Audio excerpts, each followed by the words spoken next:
All right, good afternoon. I'll start off with the day today. Today is the International Day Against Nuclear Tests.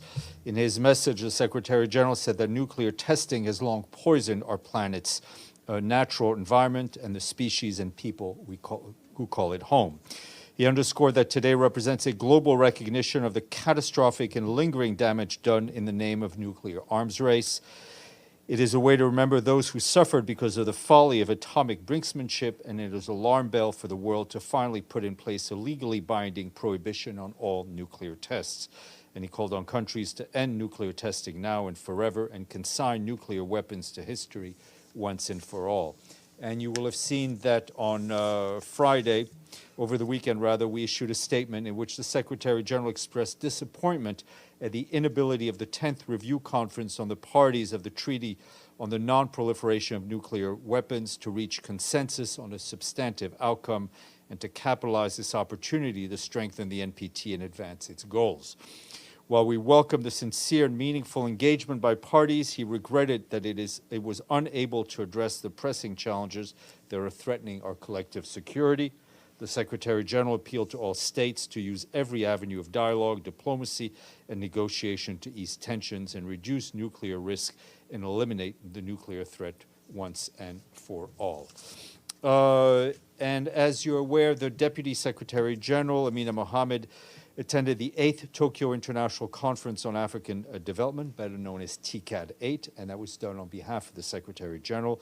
Speaking at the opening ceremony in Tunis on Saturday, Ms. Mohammed stressed the urgent need to show concrete commitment to help Africa achieve the 2030 agenda. She also urged all stakeholders to collectively accelerate action to achieve transition on the continent by including universal access to energy, food, and nutrition security, and mobilizing investments to rescue the Sustainable Development Goals. The Deputy Secretary General also delivered remarks at TICAD 8's special session on society, realizing a sustainable, resilient society based on human security.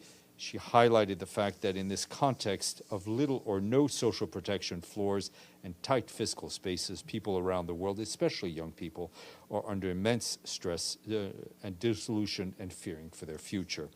On the margins of the conference, she had bilateral meetings with a number of visiting heads of states and government. Just another travel note, Miroslav Yencha, the Assistant Secretary General for Europe, Central Asia, and the Americas, is in Azerbaijan, where he held meetings in Baku with government officials, civil society representative, the UN and the UN country team. From there, he will head to Georgia and then Armenia. The purpose of the visit is to maintain political dialogue between the UN and the three countries and support processes to strengthen peace and stability in the Central Asian region. Turning to Ethiopia, our colleagues are telling us that the humanitarian situation in northern Ethiopia continues to be alarming. There are unconfirmed reports of displacements in frontline areas in Amhara and the Afar regions. In Amhara, a curfew was imposed in Debark, in Dessie, and in Waldia from 7 p.m. to 6 a.m. This is impacting the movements of civilians, access to medical emergency services, and of course, commercial services. Deliveries of humanitarian supplies by road into Tigray have been suspended since last week on August 24th. Similarly, the UN's aviation service, the humanitarian air service, has been unable to fly in and out of Tigray since September 25th, halting the transport of operational cash as well as rotation of humanitarian workers. We, along with our NGO partners, continue to provide humanitarian aid to the affected people as security allows. In Tigray, humanitarian partners have resumed distribution of food and other vital humanitarian supplies. We, of course, renew our call on the parties to the conflict to immediately facilitate the resumption of rapid and unimpeded passage of humanitarian workers and supplies into all of northern Ethiopia in accordance with international humanitarian law. And turning to Libya, I can tell you that we continue to closely monitor the situation in and around Tripoli following the violent clashes that occurred on Saturday. The fighting reportedly resulted in at least 32 deaths and 159 casualties, which include children, as well as damage to civilian infrastructure.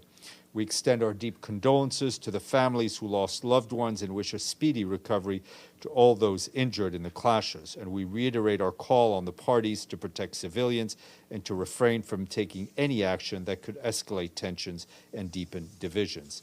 And you will have seen that in a statement we issued on Saturday, the Secretary General said he was following with deep concern the situation in Tripoli. He called for an immediate cessation of violence in the capital and urged Libyan parties to engage in genuine dialogue to address the ongoing political impasse and not to use force to resolve their differences. He further calls on the parties to protect civilians and refrain from taking any actions that could escalate tensions and deepen divisions. We remain ready to provide good offices and mediation to help Libyans chart a way out of the political deadlock, which is increasingly threatening Libya's hard-won stability.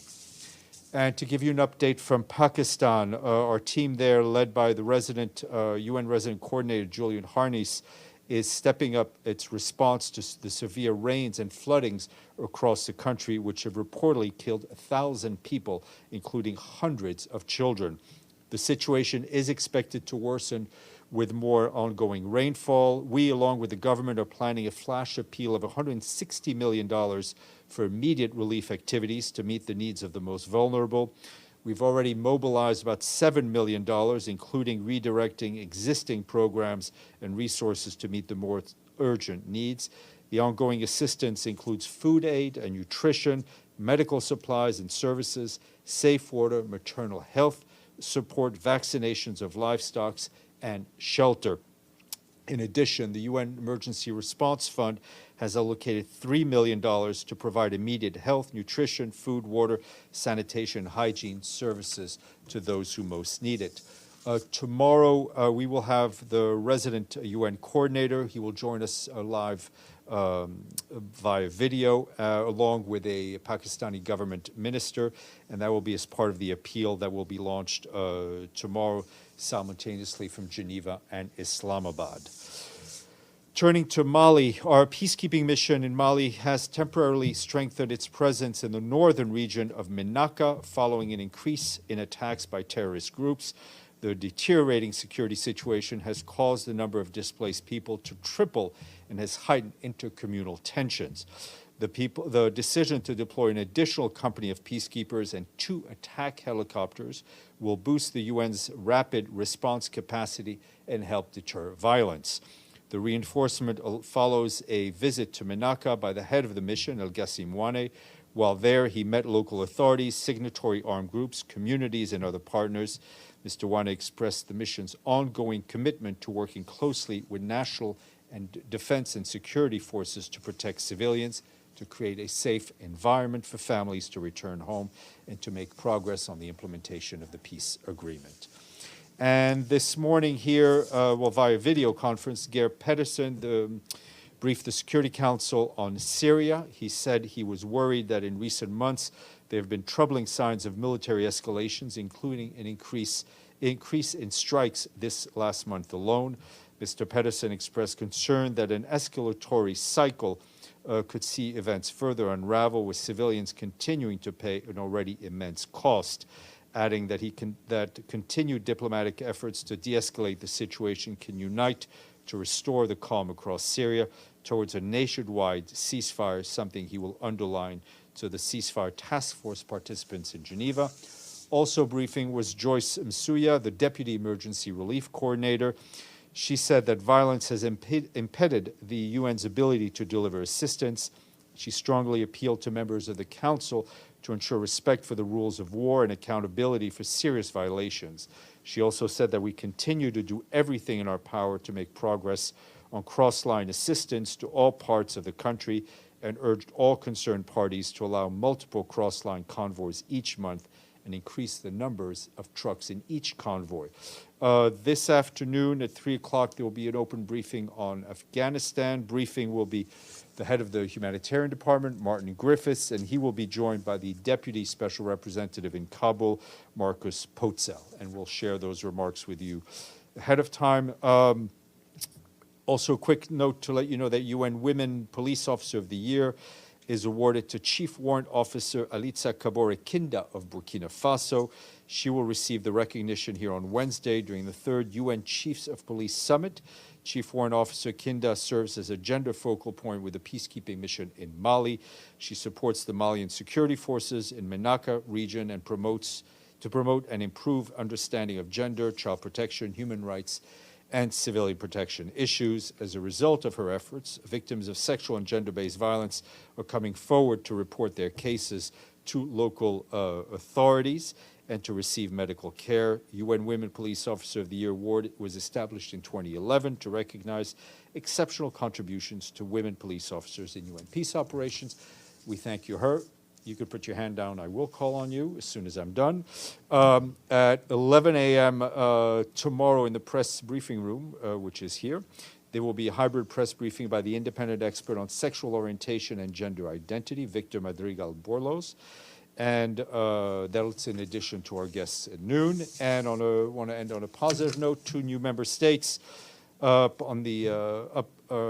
up their dues, and that is Belarus and Rwanda. And that takes us to 119, and we thank them both. You seem very eager. I'm very eager. Go ahead. Yes. Yeah. Did I miss it, or did you not read out a statement regarding the expert mission starting today to the nuclear power plant Zaporizhzhia? I mean, I did not read out a statement because the IAEA announced it. It's their mission. We are providing critical and logistics and security support to that mission.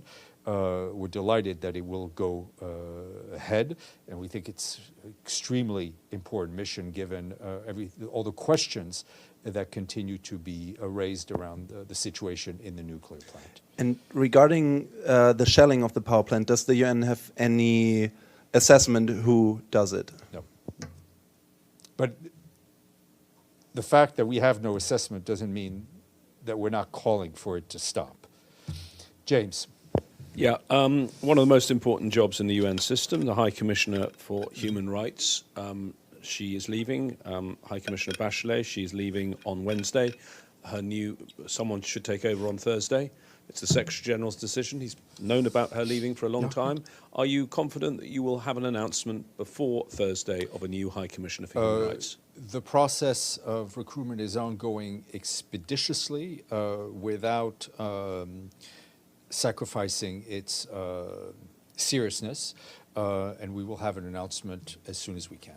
So will you have it? Because the process is supposed to be the Secretary General decides and the GA. Yeah, I know. And, I mean, it doesn't seem that can. If there is, I mean, if there is no announcement beforehand, there will be an officer in charge for a short period of time. There seems to be quite a lot of important jobs in the UN and not filled. I can come on to that later. But staying on human rights, that report on China and the Uyghurs, why has that report not been published? We were told so many times it's coming, it's coming. We were told it was going to come before Bachelet steps down again. We only have 2 more days.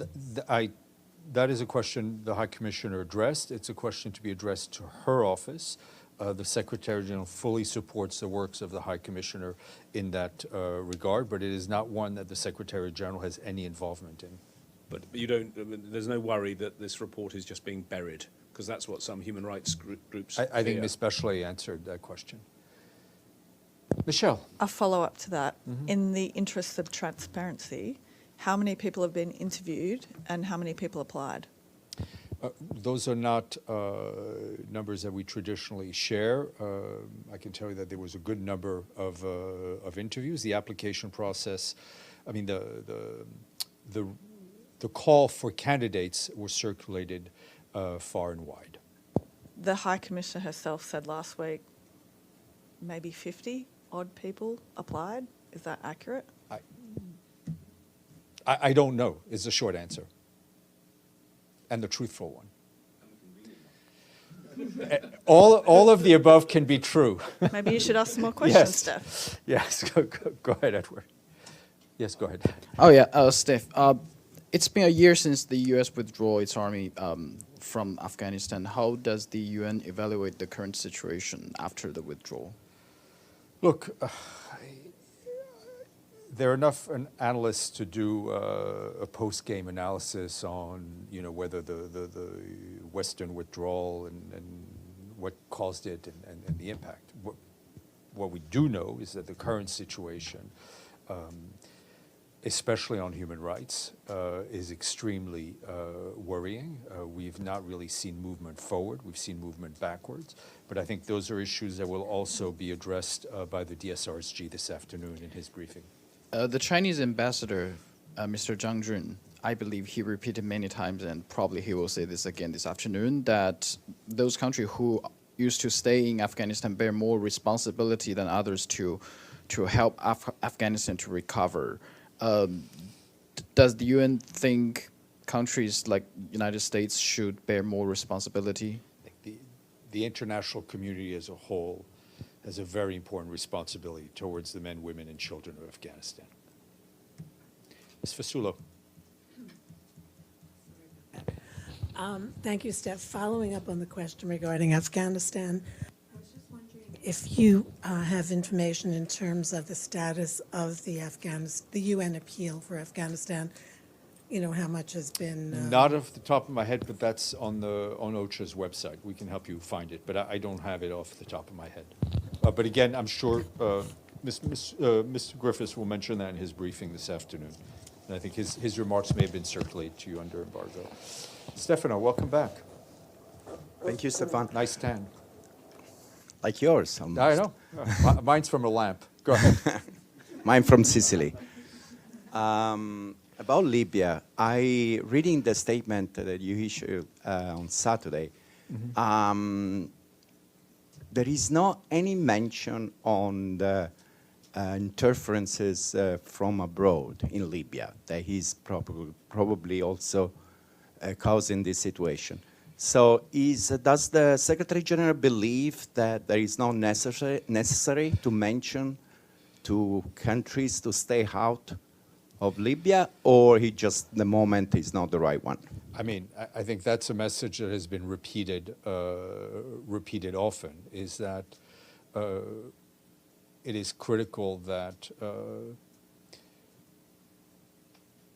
Libya's neighbors, close and afar, all work together in the interest of the Libyan people and not make the divisions worse. And that's been our message for quite a long time.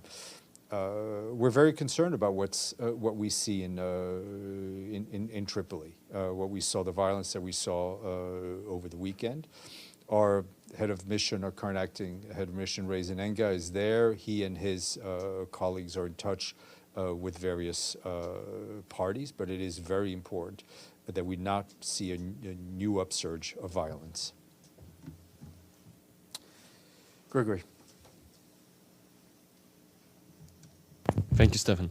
On IAEA visit, just to clarify, will the mission go through Kiev? I will let the IAEA talk about routes and timing, but I think you can infer from what we've said in the past that we have had the logistical and security capacity to accompany this IAEA mission from Kyiv. But in terms of the where, when, how, I will let the IAEA colleagues in Vienna speak to that. Round two, welcome back. Right, so the violence over the weekend in Libya, you talk about the political impasse, but we still have an impasse over someone actually to run the UN's mission in Libya. You had Stephanie Williams stepping in on a temporary basis as an advisor until the end of last month. Surely not having someone in charge of the UN, and the UN is the lead in the negotiations here between the international parties and between the political groups and political leaders in Libya, is contributing to this problem, isn't it? Why does the Secretary General not appoint someone now? Let me put it this way. First of all, we do have somebody in charge. There's an officer in charge, Ray Zenenga, as I mentioned. Let me just finish. So I just don't want to give the perception that nobody's in charge. We have somebody who is in charge and firmly in charge. It is not a state secret that we do not have an SRSG as called for by a Security Council resolution. And I would venture to say it is also not a state secret that it is not from lack of trying on the Secretary General's part to appoint someone. There is a process going on. We hope that this time it will lead to an approval of an SRSG and someone we can appoint. A name here, but of course we would rather have had a special representative a long time ago. And then let me ask you about Afghanistan. Is it the same situation there? The SRSG at Deborah Lyons has not had someone for quite so long, because you only had a temporary person in Libya. But is it the same situation there? Because that now, it's been some time. That process is also ongoing. I don't want to compare one process. I don't want to equal one process with the other. But are you having problems with the Security Council on that? I don't want to compare apples I don't want to compare the two. Apples and pears. Yeah, I know. Can I one more on Afghanistan, Yeah. if I can? As the Security Council meets this afternoon, you know that the Security Council is also deadlocked on Taliban travel ban exemptions, allowing the Taliban, certain members of the Taliban, to travel outside Afghanistan. What is the Secretary General's opinion on this? Is it useful to have some members of the Taliban able to travel in order to have diplomatic contacts around the world? I think what your point, the thread that you are threading is a lack of unity of the Security Council on many issues. And that is something that is troubling for us and frankly makes the Secretary General's work that much more difficult. And on the specific of the travel ban, does he have an opinion of what he would like, what would be best to facilitate the UN's work? Given the negotiations that are going on, I will refrain from speaking on that. Just one question about the Black Sea Grain Initiative. We know that tomorrow the WFP vessel would arrive in Djibouti. Yep. Is there any other plans for another UN-led humanitarian grain vessel? Yes, there is another. I don't have how much details I can share with you, but there is another WFP. I often have that effect on things. Today everything drops. I don't know what happened. Yeah. There is another WFP chartered vessel that will pick up grain to be then milled into flour and then head to one of our emergency operations. But we'll share those details in Africa? shortly. We'll share those details with you shortly. Okay. Yeah. Frank, and then we'll go back to Michelle. Just a quick follow-up on the IAEA. Can you ask their people to be a bit more expeditious and proactive? I need you to speak a little louder. Can you ask their people to be a bit more expeditious and proactive in getting information out to the press on their activities? I can ask. I think they're under a lot of constraints in terms of safety of the mission. I know there was a tweet and a photo released this morning, but we'll talk to them. But I think their hands are pretty tied in terms of what they can say and give details. It's not just specific to this mission, though. This is before this mission. So I'm just saying that Okay. they need to step up a bit. I hear you. Okay. Forgive me if I missed it, but was there any reaction to the violence in Iraq that is happening? I mean, the violence, I think what we're seeing today is a very dangerous escalation. The mission in Iraq has very vocally called for all the protesters to immediately leave the international zone in Baghdad, vacate all of the buildings they have occupied, and to allow for the business of government to go on.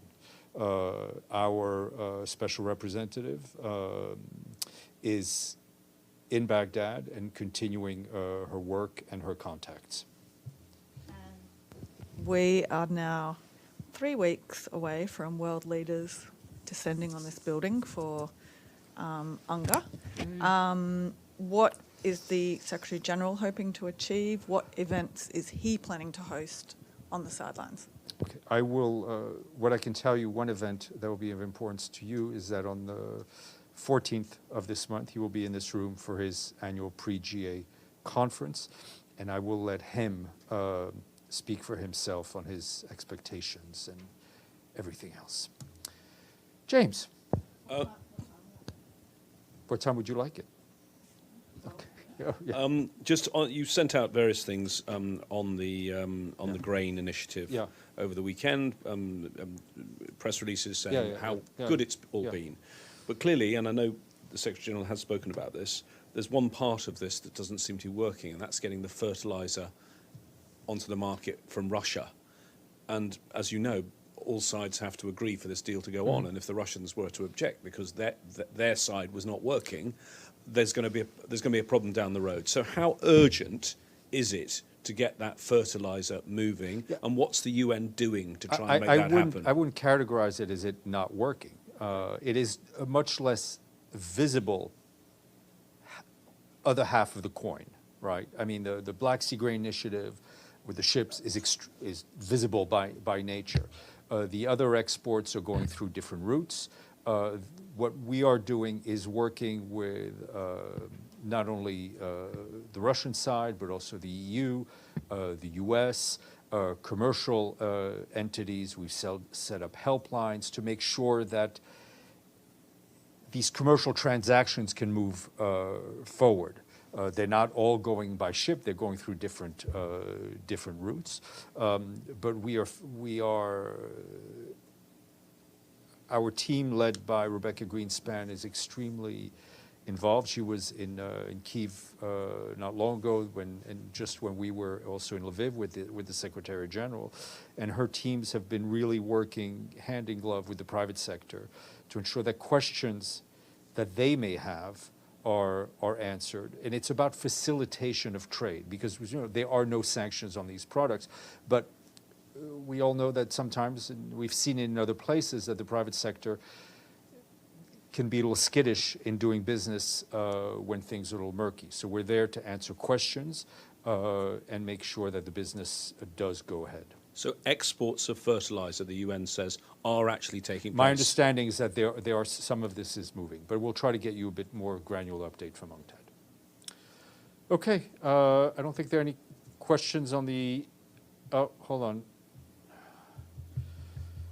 Who do we have piped in? Iftikhar, go ahead.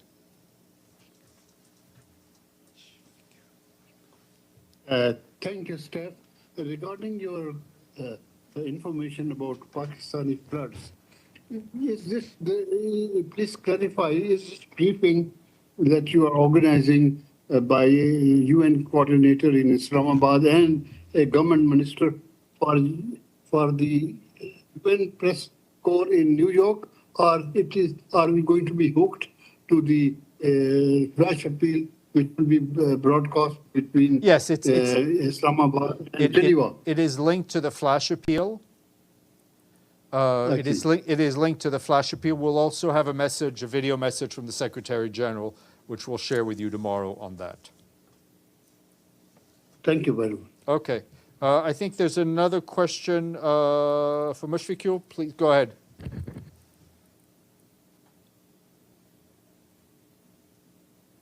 No, was there another question online?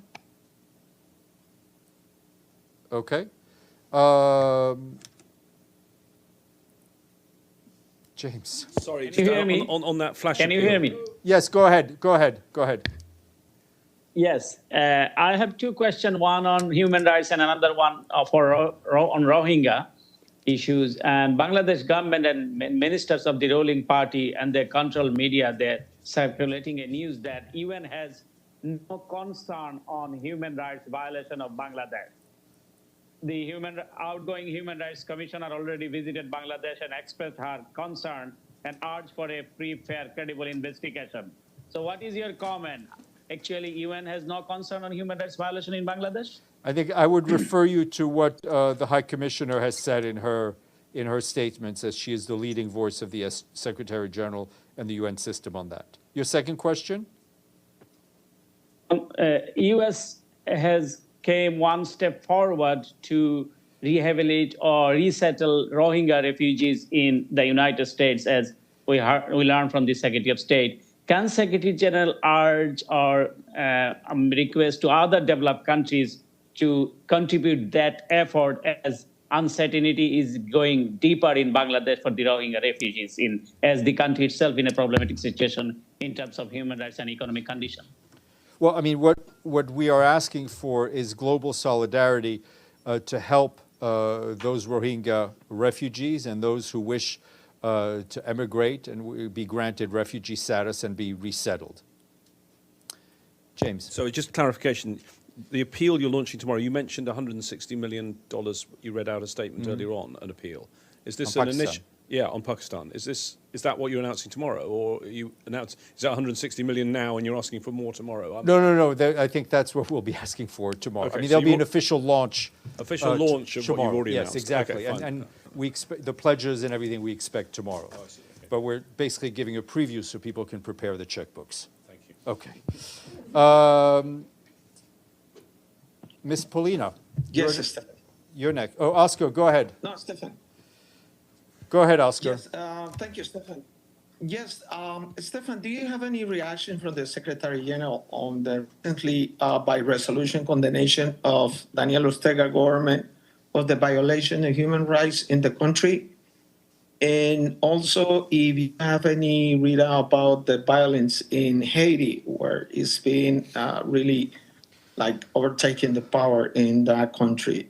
No, nothing more on Haiti than what we've previously said on the dramatic situation and on the impact the violence is having on our ability to help Haitian men, women, and children through humanitarian assistance. And on Nicaragua, I would just refer you to what we've said in the past, expressing our concern about the human rights situation in Nicaragua. Polina. Thank you. Por favor.